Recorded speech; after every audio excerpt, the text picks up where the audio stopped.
बातमीमेव जयते रात्रीचे 8 वाजतात। बातमीपत्राच्या सुरुवातीला आज बातमी सरपंच हत्या प्रकरणासंदर्भातली सगळ्यात मोठी बातमी। वाल्मिक कराड हा 11 दिवस कुठे होता याची माहिती सीआयडीच्या तपासात समोर आली आहे। वाल्मिक कराडची आज सीआयडीने चौकशी केली। यात अनेक खुलासे झालेत। वाल्मिक कराड हा सुरुवातीला उज्जैनला गेला, त्यानंतर तो गोव्यात गेला होता। गोव्यातून तो पुण्यात आला आणि पुण्यात येऊन तो सरेंडर झाला। वाल्मिक आणि इतर आरोपींचे राज्यातल्या वेगवेगळ्या शहरांमध्ये बँक अकाउंट्स आणि मालमत्ता असल्याचे चौकशीत निष्पन्न झालंय।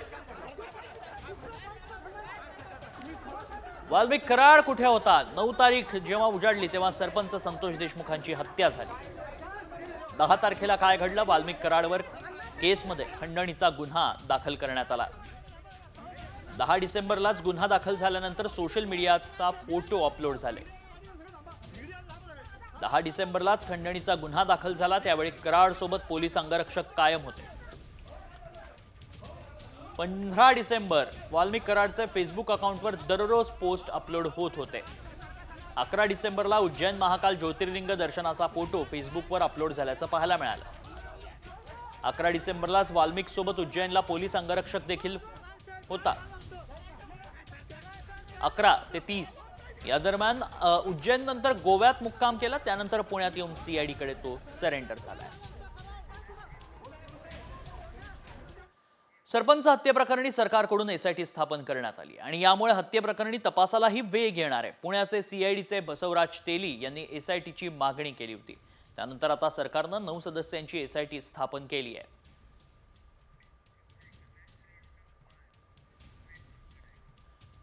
वाल्मिक कराडनं सीआयडी पुढे शरणागती पत्करल्यानंतर आता सीआयडीनं आपला मोर्चा संतोष देशमुख हत्या प्रकरणातील मुख्य आरोपी सुदर्शन घुलेकडे वळवलाय। नेमकी सीआयडीची रणनीती कशी असणार आहे त्यावरचाच हा रिपोर्ट। कराड आला, घुले कधी?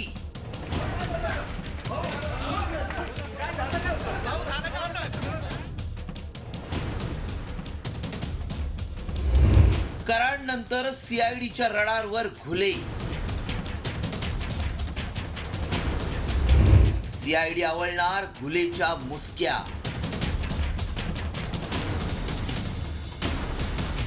मस्साजोगचे सरपंच संतोष देशमुख यांच्या हत्या प्रकरणातील संशयित आरोपी वाल्मिक कराडनं शरणागती पत्करली।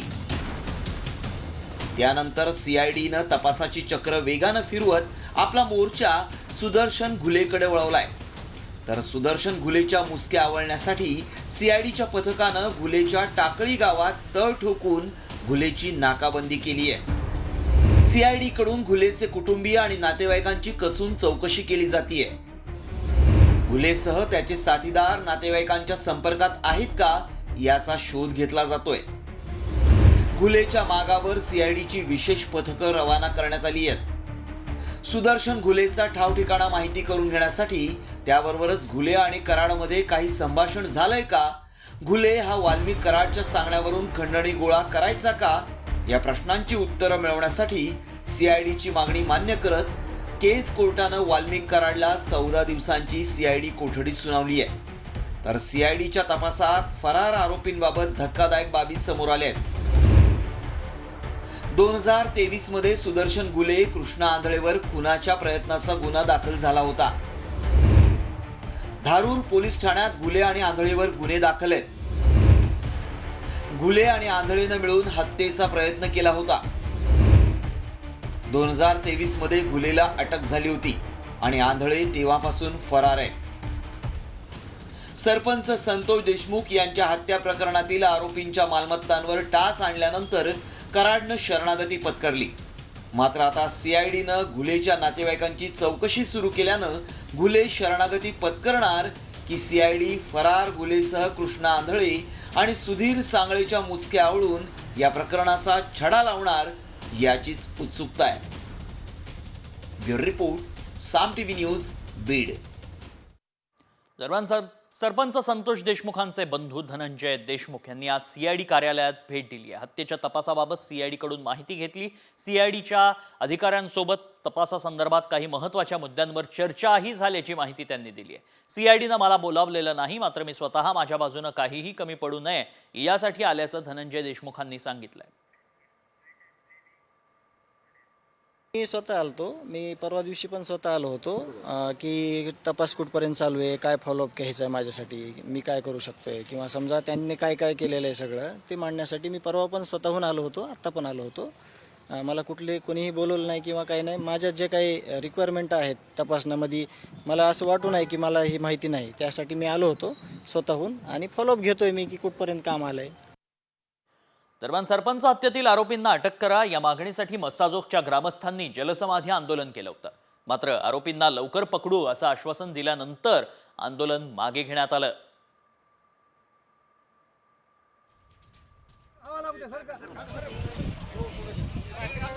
जलसमाधी आंदोलन करण्यात आल्याचं पाहायला मिळालं होतं. इतर 3 आरोपींना अटक करण्याची मागणी यावेळी करण्यात आली. त्यानंतर पोलिसांनी आश्वासन दिलं आणि हे आंदोलन मागे घेण्यात आलंय.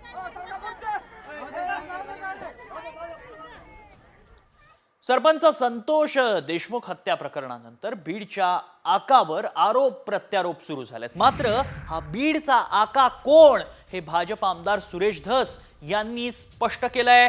नेमकं काय म्हणालेत सुरेश धस पाहूया. बीडचा आका धनंजय मुंडेच.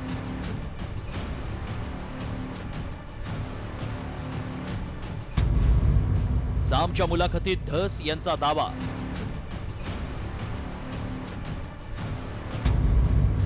धस यांच्या दाव्यानं मुंडेंच्या अडचणी वाढणार.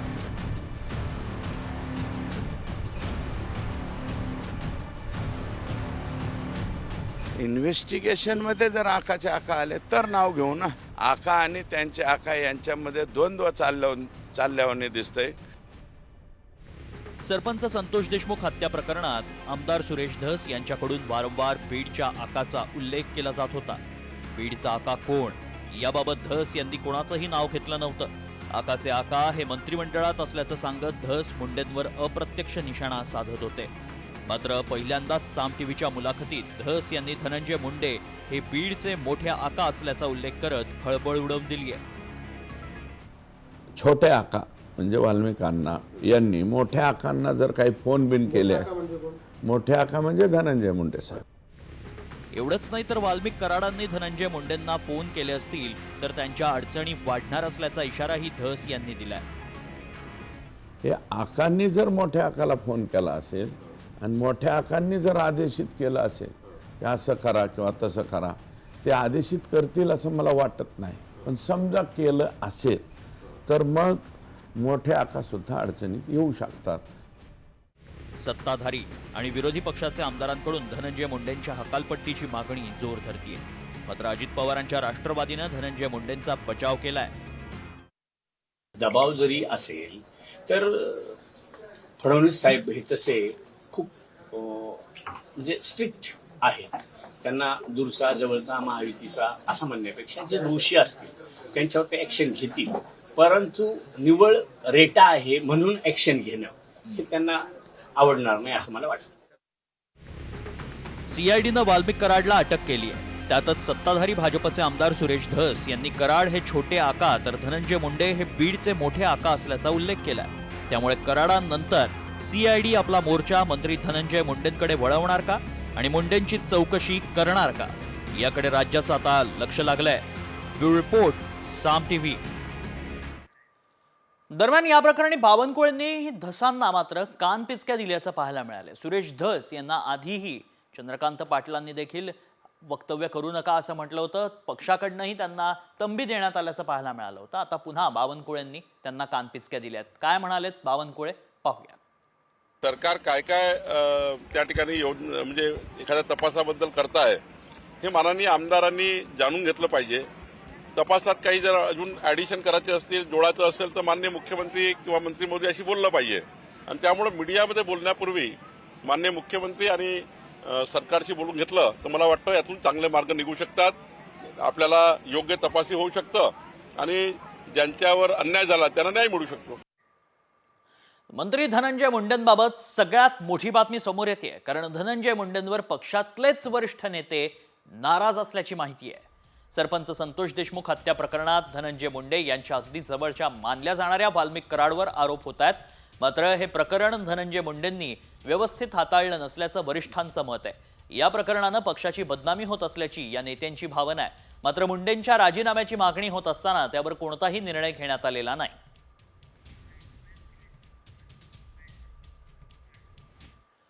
दरम्यान राष्ट्रवादीच्या फुटीनंतर पवार कुटुंबात संघर्ष रंगला होता. मात्र नववर्षाच्या पहिल्याच दिवशी पुन्हा एकदा पवार कुटुंब एकत्र येण्याच्या चर्चा रंगल्यात. त्याला काय निमित्त ठरलंय, कारण काय यामागचं, सविस्तर पाहूया. पवार कुटुंबातील वाद मिटणार. 2025 मध्ये काका पुतण्या एकत्र येणार. काका पुतण्यासाठी देवाला साकडं.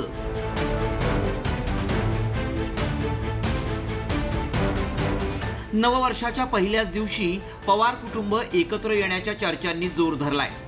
त्याला कारण ठरलंय अजित पवारांच्या आई आशा पवार यांनी विठुरायाला घातलेलं साकडं. पवार कुटुंबातील वाद मिटून पवार कुटुंब एकत्र यावं असं साकडंच अजित पवारांच्या आईनं विठुरायाला घातलंय. आपले सगळे वाद संपू दे देवाला सांगितलं पांडुरंगाला दाराच्या मागची सगळी जाऊ दे. शरद पवार आणि अजित दादा एकत्र यावे.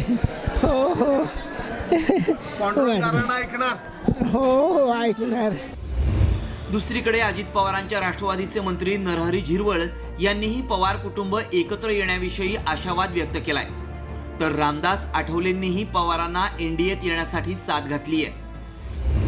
आम्ही तर पांडुरंगालाही साकडं घालू, आपण सगळेजण मिळून घालू, पण पवार साहेबांना पांडुरंगाच्या जागेवर पाहून आपण सगळे मिळून पवार साहेबांनाच विनंती करू का एकत्र जर आलात तर आमच्यासारख्या सर्वसामान्याची जी हेळसांड होते ती होणार नाही, म्हणून ते एकत्र येतील. कारण ते तसे दूरदृष्टीचे आणि समाजाची काय हेळसांड होते हे त्यांना माहीत आहे, म्हणून तसा तो विचार निश्चित केला जाईल असं मला वाटतं. हे दोन्ही जे नेते आहेत त्या दोन्ही नेत्यांनी एकत्र यावं अशी इच्छा व्यक्त केलेली आहे. तर आमची इच्छा तीच आहे की पवार साहेब आणि शरद पवार साहेब आणि अजित पवार साहेब दोघांनी एकत्र आलं पाहिजे.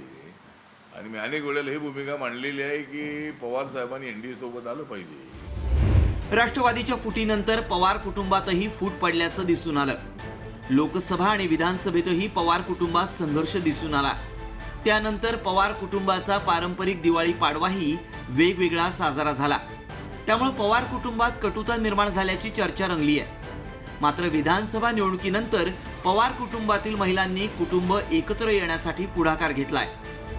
कदाचित महाराष्ट्रातल्या सगळ्या जनतेला दादांवरही तेवढंच प्रेम करतात, साहेबांवरही तेवढंच प्रेम करतात. त्यामुळे त्यांना त्यांनाच हे झाल्यासारखं झालंय की इकडे जाऊ का इकडे जाऊ, डावं उजवं असं झालंय. त्यामुळे कदाचित त्या कार्यकर्त्यांनाच वाटतं की परत सगळं कुटुंब एकत्र असावं. पवार कुटुंब एकत्र येण्याबाबत पवार कुटुंबातल्या महिलांनी पुढाकार घेतल्यानं त्याला मोठा राजकीय प्रतिसाद मिळतोय.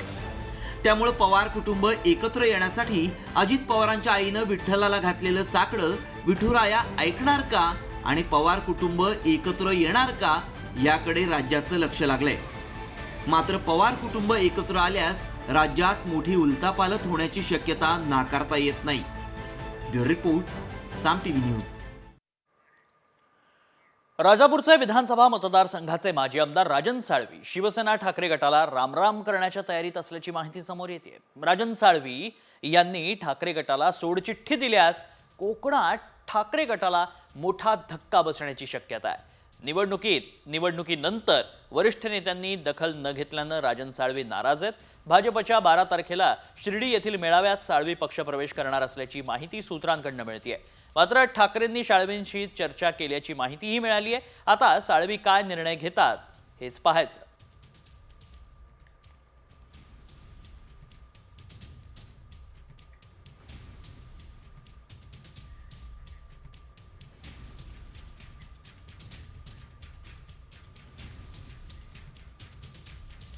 राजापूरचे माजी आमदार आणि उद्धव ठाकरेंचे खरं तर खंदे समर्थक अशी ओळख राजन साळवींची.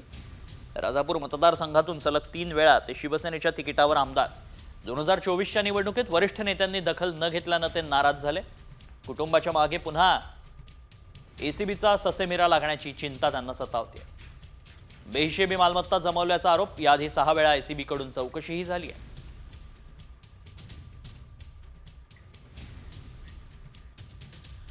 मंत्री दत्तात्रय भरणेंनी पुणे जिल्ह्याच्या पालकमंत्री पदाबाबत एक मोठं भाष्य केलंय.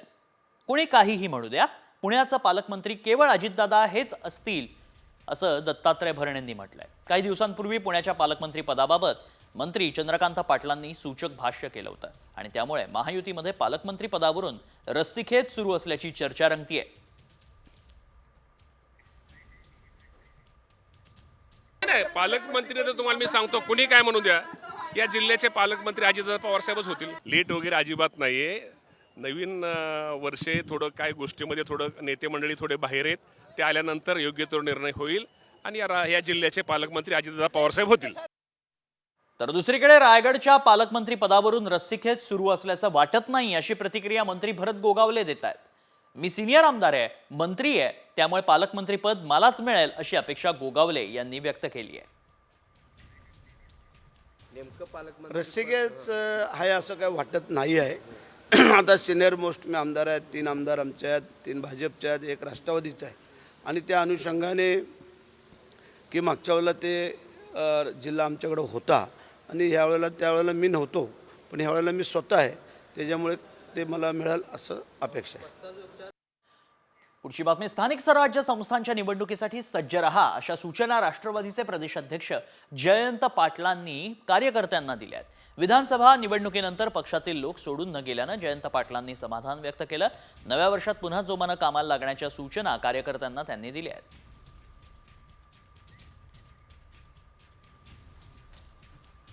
स्थानिक स्वराज्य संस्थेच्या निवडणुकांसाठी सज्ज रहा. नागरिकांवर होत असलेल्या अन्यायाविरोधात लढायचंय. शेतकरी, कामगार, महिलांची लढाई पुन्हा नव्यानं लढण्यासाठी सज्ज व्हा. विधानसभेनंतर पक्षातील एकही पदाधिकारी सोडून गेला नाही याचं समाधान आहे. स्थानिक स्वराज्य संस्थेच्या निवडणुकांसाठी सज्ज रहा. राष्ट्रीय स्वयंसेवक संघाचं मुखपत्र असलेल्या पांचजन्यकडून सरसंघचालक मोहन भागवतांच्या विधानाचं समर्थन करण्यात आल्याचं दिसतंय. मशिदीखाली मंदिरं शोधण्याची गरज नाही असं विधान मोहन भागवतांनी केलं होतं. यावरून आता राजकारण सुरू झालं. याच राजकारणावर पांचजन्यमधून सवाल उपस्थित करण्यात आलेत. राजकीय स्वार्थासाठी मंदिरांचा वापर होऊ नये असं पांचजन्यमध्ये म्हणण्यात आलंय. ग्राफिक्सच्या माध्यमातून समजून घेऊयात काय हे प्रकरण. मशिदीखाली मंदिरं शोधण्याची गरज नाही हे भागवतांचं वक्तव्य योग्यच असल्याचं पांचजन्यमधून म्हणण्यात आलंय. मंदिरांच्या पलीकडे जाऊन राजकारणाकडे पहा असं मोहन भागवतांनी सुचवलं. मोहन भागवतांच्या विधानाकडे सखोल दृष्टिकोनातून पाहिलं गेलं पाहिजे. मंदिरांचा वापर राजकीय स्वार्थासाठी होऊ नये. वाद उकरून काही संघटनांचा राजकीय लाभ घेण्याचा प्रयत्न.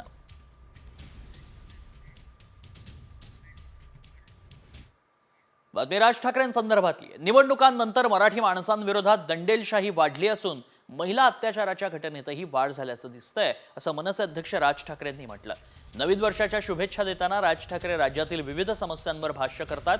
महिलांच्या तक्रारीसाठी मनसे शाखा आणि कार्यालयात संपर्क कक्ष सुरू करतो करा असे आदेश राज ठाकरे यांनी मनसे कार्यकर्त्यांना दिलेत.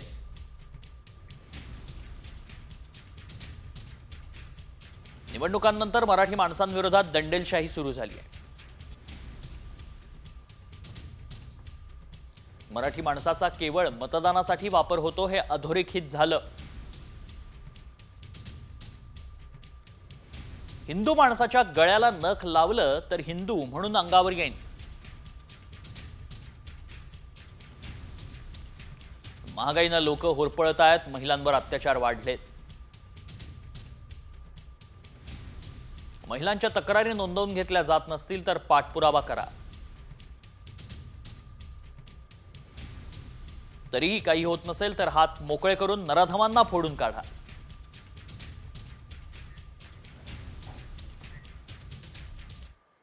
महायुतीच्या 5 मंत्र्यांनी अजून पदभार काही स्वीकारलेला नाही. मंत्र्यांच्या शपथविधीला 17 दिवस उलटून गेले तरी देखील 4 कॅबिनेट तर 1 राज्यमंत्री अजूनही पदभाराविनाच आहे.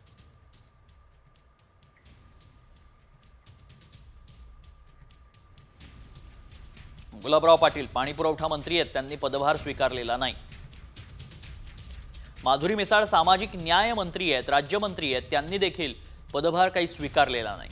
अतुल सावे ओबीसी मंत्रालय आणि दुग्धविकास मंत्री आहेत, त्यांनीही पदभार स्वीकारलेला नाही. राष्ट्रवादी अजित पवार पक्षाचे मकरंदाबा पाटील मदत आणि पुनर्वसन मंत्री आहेत, पदभार काही स्वीकारलेला नाही. क्रीडा आणि अल्पसंख्याक मंत्री दत्ता भरणे, पदभार स्वीकारलेला नाही. पुढची बातमी. गडचिरोली दौऱ्यावर असलेल्या मुख्यमंत्री देवेंद्र फडणवीसांसमोर 11 नक्षलींनी आत्मसमर्पण केलं. यावेळी बोलताना मुख्यमंत्र्यांनी नक्षलवाद संपवण्याचा सरकारचा निर्धार असून गडचिरोली माओवाद्यांपासून मुक्त होईल असा विश्वास व्यक्त केलाय. मुख्यमंत्री देवेंद्र फडणवीसांनी गडचिरोली जिल्ह्याचा पालकमंत्री होण्याची इच्छा व्यक्त केली होती. त्यानंतर नव्या वर्षाच्या पहिल्याच दिवशी मुख्यमंत्र्यांनी गडचिरोलीचा दौरा केला. एकत्र आत्मसमर्पण केल्यामुळे मला या गोष्टीचा अतिशय आनंद आहे की आमच्या पोलिसांनी गडचिरोली जिल्ह्यामध्ये माओवाद हा जवळजवळ आता संपुष्टात आणण्याचं काम सुरू केलंय. उत्तर गडचिरोली आता माओवादापासून मुक्त झाली आहे आणि लवकरच दक्षिण गडचिरोली ही माओवादापासून मुक्त होईल याबद्दल माझ्या मनात कुठली शंका नाही. पुढच्या बातमीकडे. बातमी मनोज जरांगेंनी फडणवीसांना दिलेल्या इशाऱ्याची आहे. 25 जानेवारीपर्यंत आरक्षणाचा प्रश्न मार्गी लावा, नाहीतर राज्यात फिरूही देणार नाही असा इशारा जरांगेंनी दिलाय. फडणवीस आता मुख्यमंत्री आहेत, त्यामुळे पैलवानासोबत लढायला आता मज्जा येणार असल्याचं विधान जरांगेंनी केलंय. आता लढायला खरी मजा आहे, कारण मैदानात जसा तसा पैलवान लागत होतो मैदानात मजा येते.